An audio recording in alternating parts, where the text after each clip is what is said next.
بڑے ارشاد فرمایا کہ انگلیاں ہیں فیض پر، ٹوٹے ہیں پیاسے جھوم کر، ندیاں پنجاب رحمت کی ہے جاری۔ یہ اللہ کا محبوب ہے، زمین کی چھاتی پر کھڑے ہو کر آسمان کی بلندیوں پر چمکنے والے چاند کو اشارہ کرے تو چاند دو ٹکڑوں میں بٹ جائے۔ زمین کی چھاتی پر کھڑے ہو کر اللہ کا حبیب انگشت رسالت کا اشارہ کرے، آسمان کی بلندیوں میں ڈوبا ہوا سورج پلٹ کر وقت عصر پہ آ کر ٹھہر جائے۔ اے بابو، اس چائے کو جب ہماری تقریر ختم ہوگی تب پلایا جائے۔ ہاں رکھ اس کو چپ چاپ، ہم بھی پیئیں گے، بلکہ دو ٹھو ابھی رکھو۔ درود پاک اللہم صلی علی سیدنا مولانا محمد مبارک وسلم علیہ، صلاۃ و سلام علیک یا رسول اللہ یا حبیب اللہ صلی اللہ تعالی وسلم۔ تمہاری محنتیں قبول ہیں، پریشان مت ہونا۔ تم نے جو بھی انتظام کر لیا جائز طریقے کا جلسے میں، جو بھی جائز طریقہ اپنایا ہے وہ سب قبول۔ کیا ہو رہا ہے؟ چائے کا لوٹ پڑ رہا ہے کیا؟ شادی ہو رہی ہے 1:30 بجے رات میں، کس کی شادی ہوگی؟ اب تو شادی ہماری آپ کی ہوگی۔ اب کس کی شادی ہوگی؟ اور ہماری شادی تو قبر میں جا کر بھی ہو سکتی ہے۔ شادی کہتے ہیں کسے؟ شادی ہوتی کیسی ہے؟ شادی کا نام ہے خوشی، شادی کا نام ہے مسرت، شادی کا نام ہے شادمانی۔ اور کیا اس وقت ہمیں مسرت نہیں ہوگی، اس وقت ہمیں خوشی نہیں ہوگی جب قبر کے اندر ہمیں رکھا جائے گا؟ مدینے کے دولہا جناب محمد الرسول اللہ کی جلوہ گری ہوگی، بریلی کے کلندر کی زبان میں ہماری زبان شعر پر نہیں ہوگی، قبر میں لہرائیں گے تا حشر چشم نور کے جلوہ فرما ہوگی جب طلعت رسول اللہ۔ نعرہ تکبیر، نعرہ تکبیر، نعرہ رسالت، نعرہ رسالت، مسلک اعلیٰ حضرت، مسلک اعلیٰ حضرت، نعرہ تکبیر، نعرہ رسالت۔ قبر میں لہرائیں گے تا حشر چشم نور کے جلوہ فرما ہوگی جب طلعت رسول اللہ۔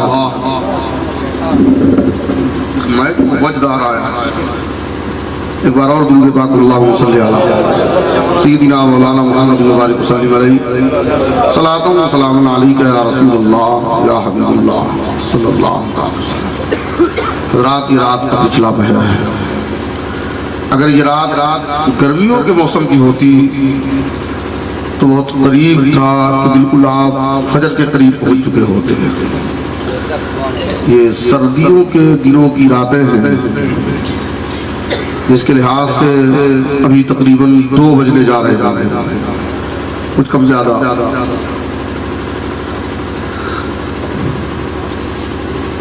گرامی قدر جناب قاری ساجد رضا بریلوی نے بڑی اچھی بات کہی کہ یہ جلسے ایک ایسی واحد جگہ بچے ہیں جہاں سے مصطفیٰ کا دین سیکھا جا سکتا ہے۔ مدرسوں میں جانے میں لوگوں کو شرم آتی ہے۔ میں الحمدللہ ستنا شہر کے دارالعلوم نوریہ کمپنی باغ کا پرنسپل ہوں۔ بچوں کو پڑھنے بچھانے کے لیے بستر کا انتظام بھی ہم لوگ کرتے ہیں، پورے سال کے کھانے پینے کا انتظام بھی ہم لوگ کرتے ہیں، وقتاً فوقتاً آپ لوگوں کے تعاون سے سال میں 1-2 مرتبہ کپڑے سلانے کا بھی انتظام ہم لوگ کرتے ہیں۔ کوئی بچہ بیمار پڑ گیا، تکلیف میں آ گیا تو اپنی حیثیت و گنجائش کے مطابق اس کے علاج کا بھی انتظام ہم لوگ کرتے ہیں۔ اس کے باوجود بھی بچے پڑھنے نہیں آتے ہیں۔ بچوں کو کتابیں بھی ہم مفت دیتے ہیں۔ آپ نے جو ہمیں سپورٹ کیا، تعاون کیا، اسی پیسے کا کچھ حصہ ہم کتابوں کے خریدنے میں استعمال کر لیتے ہیں اور ان بچوں کو کتابوں کا انتظام کیا جاتا ہے۔ اور دیکھا جائے تو جو اونے پونے لڑکے ہوتے ہیں جن سے گھر والے بالکل عاجز آ چکے ہوتے ہیں، پریشان ہو چکے ہوتے ہیں، کئی بار اسکول میں فیل ہو جاتے ہیں، اسکول جاتے ہی نہیں ہیں، وہ پھر دھیرے سے کسی طریقے سے ہمارا نمبر لے کر فون کرتے ہیں، سید صاحب چاہتے ہیں کچھ دن آپ کے پاس رہے گا تو سدھر جائے گا۔